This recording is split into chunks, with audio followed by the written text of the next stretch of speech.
అన్ని నదులను మరి పునర్జీవనం చేసి ప్రక్షాళన చేసినప్పుడు మరి హైదరాబాద్లో ఉన్నటువంటి మూసీ నదులను ప్రక్షాళన చేయడం ద్వారా హైదరాబాద్కి మనకి భారతదేశంలో ప్రపంచంలో ఈ సిటీకి ఉన్నటువంటి పేరు ఎవరికి లేదట, ఏ సిటీకి లేదు అధ్యక్ష.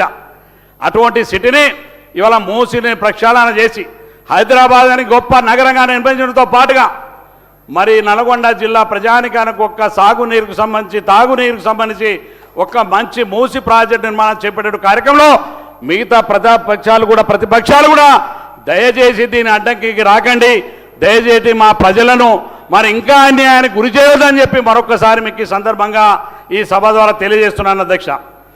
ఇవాళ ఇది ఒక్కటే కాదు అధ్యక్ష, వాస్తవంగా ఈ కాలుష్యం ద్వారా మరి హైదరాబాద్ సిటీలో ఉన్నటువంటి అనేకమైనటువంటి పరిశ్రమలు అధ్యక్ష, ఇవాళ గౌరవ ముఖ్యమంత్రి గారు గొప్ప నిర్ణయం తీసుకున్నారు అధ్యక్ష.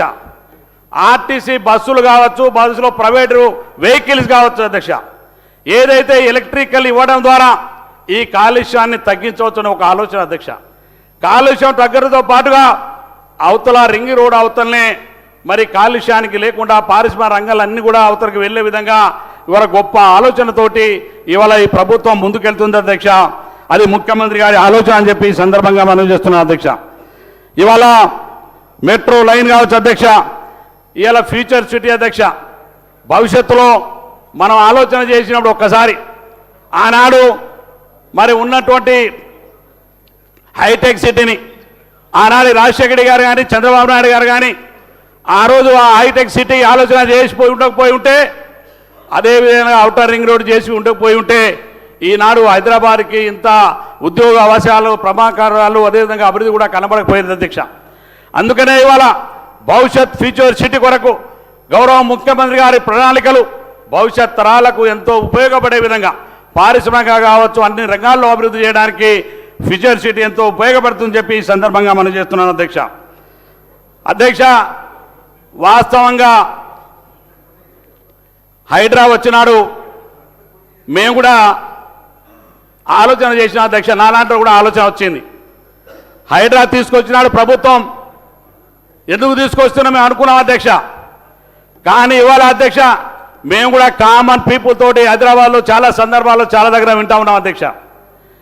హైడ్రాను తీసుకురావడం ద్వారా అధ్యక్ష ఈ యొక్క హైదరాబాద్లో అనేక చారిత్రాత్మకమైనటువంటి చెరువులతో పాటుగా ప్రభుత్వ ఆస్తులను ఆక్రమించినటువంటి వాళ్ళ ఆస్తులను 60,000 కోట్ల ఆస్తులను ఇవాళ సుమారుగా 1000 ఎకరాల ప్రభుత్వ భూములని ఇవాళ మళ్ళీ తిరిగి ప్రభుత్వాన్ని అందించి హైడ్రా అంటే ఇవాళ నిజంగానే ఆ చెరువులు అవన్నీ చూసిన తర్వాత మళ్ళీ కూడా హైదరాబాద్ లాగా కనబడే 40-50 ఏళ్ల సంవత్సరాల హైదరాబాద్ మళ్ళీ తిరిగి కనబడే విధంగా ఇవాళ ప్రజలు ఆలోచిస్తూ ఉన్నారని చెప్పి ఈ సందర్భంగా మనం చేస్తూ ఉన్నాను అధ్యక్ష.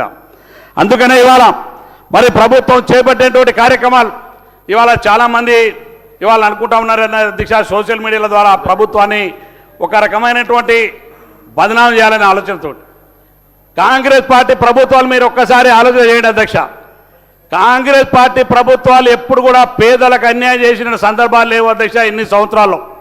ఈనాడు కూడా రేవంత్ రెడ్డి గారి నాయకత్వంలో ఉన్నటువంటి ప్రభుత్వం రేపు మూసి ప్రక్షాళన జరిగితే ఆ మూసి పక్కన ఉన్నటువంటి వాళ్ళ పేదవాళ్ళకి తప్పకుండా అన్ని రకాలైన సౌకర్యాలు కల్పించే ఆ మూసి ప్రక్షాళన చేపడుతుంది. కానీ పేదవాళ్ళకు రెచ్చగొట్టే కొన్ని పార్టీలు చేసే ప్రయత్నం మంచి విధానం కాదని చెప్పి మరొకసారి తమరి ద్వారా తెలియజేస్తా ఉన్నాను అధ్యక్ష. ఇవాళ ఈ రాష్ట్రంలో అధ్యక్ష ఉద్యోగ అవకాశాలు అధ్యక్ష ఇవాళ సుమారుగా గౌరవ ముఖ్యమంత్రి గారి పర్యటన, విదేశీ పర్యటనలు కావచ్చు, మరి మా ఐటీ శాఖ మంత్రి గారు శ్రీధర్ బాబు గారి చాతుర్యం కావచ్చు, తెలంగాణ రాష్ట్రానికి ఎప్పుడు ఊహించని విధంగా 3,13 కోట్ల రూపాయల ఇవాళ పెట్టుబడులు రాష్ట్రానికి రావడంతో పాటుగా అనేక మంది నిరుద్యోగ యువకులకు ఉద్యోగ అవకాశాలు కల్పించినటువంటి గొప్ప ప్రభుత్వం ఈనాటి రేవంత్ రెడ్డి గారి నాయకత్వంలో ఉన్నటువంటి కాంగ్రెస్ పార్టీ ప్రభుత్వం అని చెప్పి ఈ సందర్భంగా తెలియజేస్తున్నాను అధ్యక్ష.